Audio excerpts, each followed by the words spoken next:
Monsieur le Président, depuis quelques jours, l'Union des forces de changement de M. J-Chris Olympia UFC traverse une crise profonde.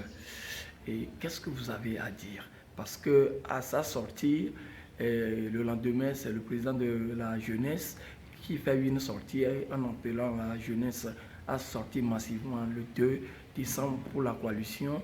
Et le soir, le secrétaire général plus certaines personnes du parti l'ont viré. Et le lendemain, c'est le secrétaire général qui dit le contraire de ce que son patron a dit.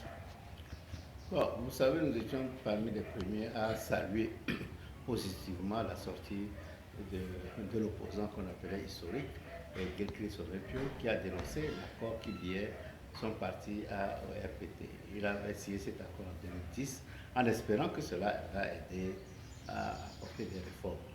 Nous n'étions pas convaincus de cela, bon, mais c'est sa croyance, il a fait. Et après quelques années d'évaluation, il a constaté évidemment qu'il s'était trompé et il a dénoncé. Nous ne sommes pas seuls de l'opposition à avoir salué positivement cette sortie que nous attendons depuis des années.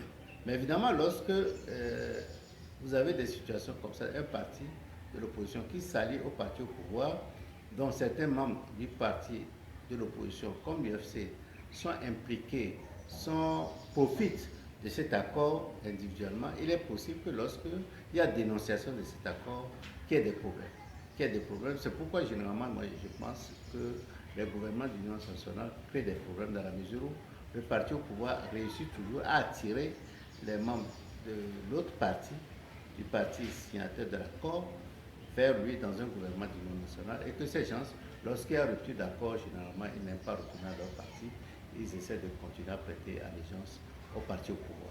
Donc c'est pourquoi nous, à la DIC, et principalement moi, je suis généralement contre le gouvernement de l'Union nationale.